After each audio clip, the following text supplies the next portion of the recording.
Bismillahirrahmanirrahim. Assalamualaikum warahmatullahi wabarakatuh. Apa khabar murid-murid? Murid-murid bersama lagi dengan Cikgu Nurul, Cikgu Nurul Baria binti Basir akan meneruskan pengajaran dan pembelajaran di rumah untuk subjek sains. Murid-murid masih ingat lagi tak? Tentang unit 3 manusia, topik manusia yang kita dah belajar sebelum ini. Ingin Cikgu Nurul ingatkan kembali tentang bahagian-bahagian yang telah kita pelajari tentang unit 3, iaitu yang pertama, jenis gigi dan fungsinya.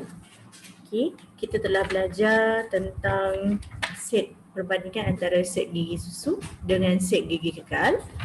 Kita juga telah membincangkan penjagaan kesihatan gigi.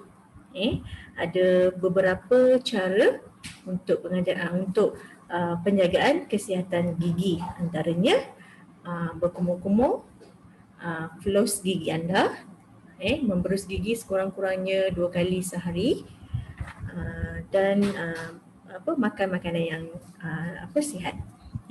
Dan selain itu kita juga telah membincangkan tentang kelas makanan. Kelas makanan terbahagi kepada 7 kumpulan murid-murid. Antaranya iaitu karbohidrat, protein, lemak, mineral, vitamin, pelawas dan air. Murid-murid boleh lihat semula nota dalam muka surat 40 buku teks sains. Kemudian kita juga telah membincangkan tentang kepentingan makan makanan seimbang. Apa contoh makanan seimbang? Apa itu makanan seimbang? Makanan seimbang ialah makanan yang mengandungi semua kelas makanan dalam jumlah yang cukup, yang mencukupi. Maksudnya dalam satu hidangan tu, bila awak makan, ada karbohidrat, ada vitamin, ada protein, dan juga ada sedikit minyak, lemak, garam dan gula. Itulah yang dinamakan sebagai makanan seimbang. Baiklah murid-murid, Cikgu Nurul akan teruskan lagi dengan topik hari ini, bahagian kesan makanan yang tidak seimbang. Tadi kita dah belajar tentang apa itu makanan seimbang. Sekarang kita akan belajar tentang kesan makanan tidak seimbang. Apa kesan jika kita tidak mengamalkan makanan seimbang dalam kehidupan seharian? Murid-murid seronok tak nak belajar pada hari ini? Boleh Cikgu Nurul teruskan? Baiklah murid-murid sekalian. Cuba kamu lihat buku teks muka surat 47. Ini merupakan kesan makanan yang tidak seimbang. Yang pertama, jika kita makan terlalu banyak, badan kita akan mengalami kegemukan, ataupun dalam istilahnya ialah obesity, kegemukan melampau. Yang kedua, kesan makanan yang tidak seimbang juga jika kita makan makanan yang manis terlalu banyak, contohnya coklat, gula-gula, aiskrim. Makanan manis kan semua orang suka. Akan menyebabkan kerosakan gigi. Jika kita tak mengamalkan makanan seimbang, jika kita tidak menjaga gigi dengan cara yang betul, dan kita makan pula makanan manis yang terlalu banyak, akan menyebabkan gigi kita rosak. Seterusnya, jika kita tidak makan sayur-sayuran dan buah-buahan, akan menyebabkan sembelit. Apa itu sembelit? Sembelit ialah suka untuk membuang najis. Maksudnya suka untuk membuang air besar lah. Ini merupakan 3 kesan jika kita tidak makan makanan yang seimbang. Seterusnya kelas, Cikgu Nurul nak teruskan dengan proses pencernaan. Murid-murid yang ada buku teks di tangan kamu, bolehlah rujuk muka surat 49, buku teks sains tahun 3. Cuba murid-murid perhatikan. Kita santai-santai kita tengok gambar ni, gambar yang pertama ni. Apakah yang yang sedang dilakukan oleh lelaki tersebut? Ya, pastilah dia sedang makan. Makan ayam goreng kan. Macam-macam makanan di sini. Ada minuman, ada ini makanan segera lah cikgu anggapnya. Ada kentang, ada ayam. Boleh tak murid-murid beritahu cikgu? Bagaimanakah makanan yang agak besar ni, makanan yang keras seperti kentang ni, yang lembut ni, yang keras, yang liat, minuman ni, bagaimanakah boleh melalui perut kita, boleh masuk ke dalam perut kita? Tentulah dengan makanan di dalam mulut ni, bila dah masuk dalam mulut akan dihancurkan oleh gigi ni, gigi, lidah dan air liur. Tiga bahagian ni, tiga komponen ni sangat penting dalam proses pencernaan makanan sebelum sampai ke dalam perut. Makanan di dalam mulut akan dihancurkan oleh gigi, oleh lidah dan air liur sebelum masuk ke dalam perut. Bagaimana? Melalui gigi, kita akan menguyak, melumatkan berserta dengan lidah dan air liur, makanan ini akan menjadi cebisan-cebisan yang lebih kecil daripada bentuk asal. Dan makanan ini supaya makanan ini menjadi lebih lembut dan mudah ditelan melalui nanti beberapa bahagian yang digunakan dalam urutan aliran makanan. Baik. Cikgu Nurul nak soal semula. Bagaimanakah makanan yang besar ni dalam makanan yang liat macam ni seperti ayam boleh dicernakan? Ya, antaranya melalui tiga komponen utama, iaitu gigi, lidah dan air liur sebelum masuk ke dalam perut. Baiklah murid-murid, seterusnya ini ialah urutan aliran makanan. Cuba kamu tengok buku teks muka surat 50. Tadi orang tu dah makan, dah menguyakkan makanan, dah melumatkan makanan, dah gigit makanan, dah masuk dalam mulut, lidah dan air liur telah menjadikan makanan tersebut lembut dan kecil. Barulah ni turun melalui saluran esofagus. Okey, baik murid-murid. Mari kamu rujuk. Kita rujuk muka surat 50 buku teks. Yang bertanda P ini ialah bahagian apa kelas? Ya, bahagian mulut. Okey, yang bertanda Q ini ialah saluran esofagus. Manakala yang bertanda R ini, apabila makanan yang kita lumatkan ni akan turun melalui esofagus dan esofagus akan menghantar makanan ini ke perut. Jadi R ialah perut. Seterusnya apabila perut ini menyimpan makanan, menghanamkan makanan, maka dia akan melalui proses seterusnya, iaitu akan melalui usus. S ialah usus. Setiap manusia mempunyai dua jenis usus. Usus besar dan usus kecil. Kedua-dua usus ini ada fungsinya sendiri.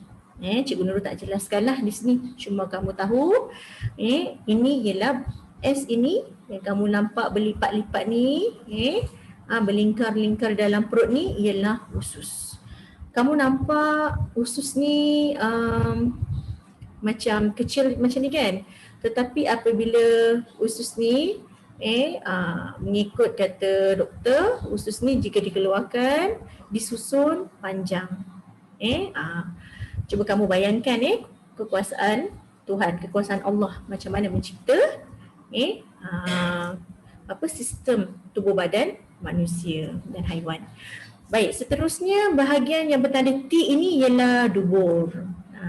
Dubur, kamu tahulah, dubur ialah tempat untuk membuang najis.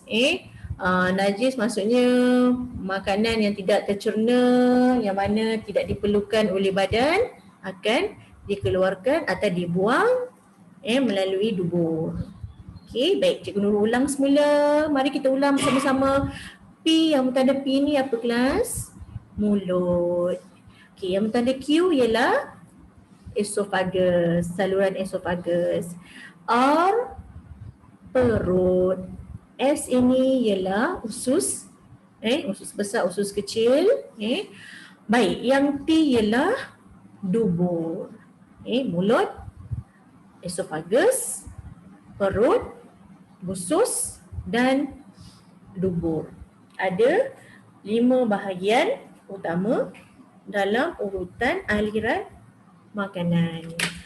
Baiklah, seterusnya okey, di sini ialah tak ada dalam buku teks dan ini perincian sedikit fungsi-fungsi bahagian yang terlibat dalam urutan aliran makanan. Yang mulut tadi, apa fungsi dia? Mulut ini berfungsi untuk menghancurkan makanan melalui gigi, lidah dan air liur. Ada 3 komponen yang terlibat kan, gigi, lidah dan air liur yang menyebabkan makanan menjadi kecil dan lembut. Baik, seterusnya ialah bahagian esophagus. Esophagus ialah satu saluran untuk menyalurkan makanan dari mulut ke perut, akan melalui saluran esophagus. Manakala perut fungsinya ialah akan menyimpan dan menghadamkan makanan yang dimakan. Manakala usus ialah berfungsi untuk menyerap nutrien daripada makanan yang dimakan oleh manusia.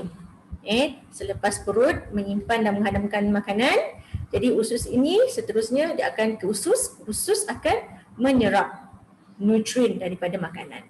Dan makanan ataupun yang tidak tercerna, makanan yang telah diserap nutrisinya yang tidak berguna lagi kepada badan akan dibuang, akan melalui proses seterusnya iaitu proses mengeluarkan najis.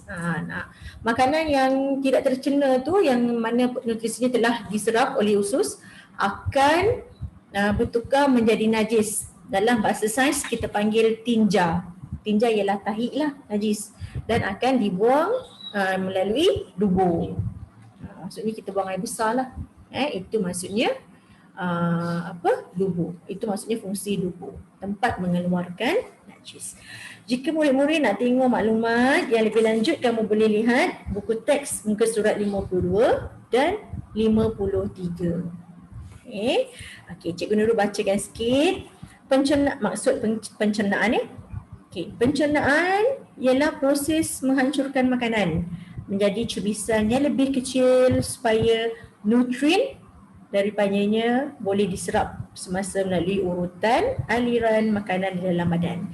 Maksudnya awak dah makan, makanan tu dah melalui gigi, lidah dan air liur dah dilumatkan, dia akan turun kepada esophagus. Esophagus akan salurkan kepada perut, perut simpan, hadam dan akan ke usus. Makanan tersebut akan ke usus akan menyerap nutrien-nutrien yang terdapat pada makanan yang dimakan. Dan makanan yang tidak dicerna, yang mana telah nutrien telah diambil, akan dibuang melalui dubur. Itulah proses pencernaan.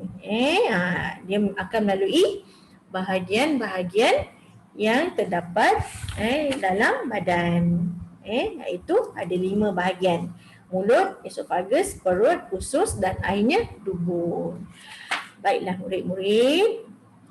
Ini ialah tugasan seterusnya. Okey, tugasan seterusnya ialah murid-murid perlu menyiapkan latihan ini. Latihan yang Cikgu Nurul berikan ni. Jika kamu ada printer di rumah, bolehlah printkan sahaja, cetakkan sahaja latihan ni dan tampal di dalam buku latihan sains.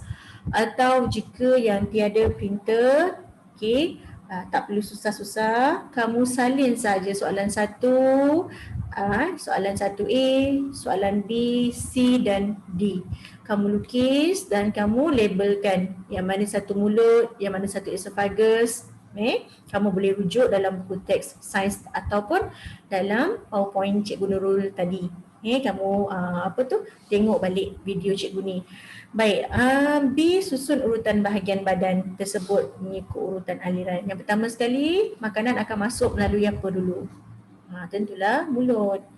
Mulut, koma, lepas mulut apa? Kamu boleh rujuk dalam buku teks. Baik, seterusnya C, di bahagian manakah nutrien diserap? Tengok balik video cikgu Nurul dah terangkan. Jika kamu tak tonton video cikgu memang tak tahu. D, untuk yang tak ada printer tu, kamu tuliskan soalan saja dan lukiskan yang manakah makanan yang dapat mengelakkan daripada sembelit. Sembelit tadi cikgu cakap apa? Ya, susah nak membuang najis besar, air besar. Baik, yang mana gambar dia? Nombor 1 ke, nombor 2 ke, nombor 3? Yang manakah makanannya? Awak lukiskan. Seterusnya, kamu perlu, sebelum kamu buat latihan yang Cikgu Nurul bagi tu, awak perlu salin nota yang Cikgu Nurul bagi tadi tu. Dalam slide PowerPoint Cikgu Nurul, kamu tengok balik slide nombor 3, nombor 4, nombor 5, kamu tulis balik dalam buku nota. Apa nota yang Cikgu Nurul bagi? Cikgu Nurul ada bagi tentang proses. Cikgu Nurul ada bagi tentang kesan makanan yang tidak seimbang. Awak tulis nota tentang kesan makanan yang tidak seimbang. Awak tulis, awak tak perlu lukis lagi lah urutan aliran makanan sebab tadi dalam latihan dah ada kan.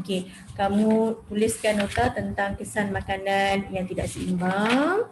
Kamu tulis fungsi-fungsi mulut, esophagus. Kamu tulis dalam buku latihan sains. Dan yang paling penting, jawab latihan yang Cikgu Nurul berikan sebentar tadi. Itu sahaja pengajaran dan pembelajaran cikgu untuk hari ini. Topik manusia unit 3 tentang kesan makanan yang tidak seimbang kepada badan kita. Kita belajar juga tentang proses pencernaan yang melibatkan 3 komponen yang ada dalam bahagian mulut, iaitu gigi, lidah dan air liur. Kita juga belajar tentang urutan aliran makanan. Urutan aliran makanan ada 5 bahagian. Dalam gambar muka surat 50, ada mulut, esophagus, perut, usus dan dubur. Dan kita juga hari ini belajar tentang pencernaan makanan. Pencernaan makanan maksudnya melalui apa? Mulut, esophagus, perut, usus dan dubur. Dan minta dan sebaik kamu semua siapkan latihan cikgu untuk PDPR Sains hari ini. Itu sahaja. Sekian, terima kasih. Assalamualaikum warahmatullahi wabarakatuh.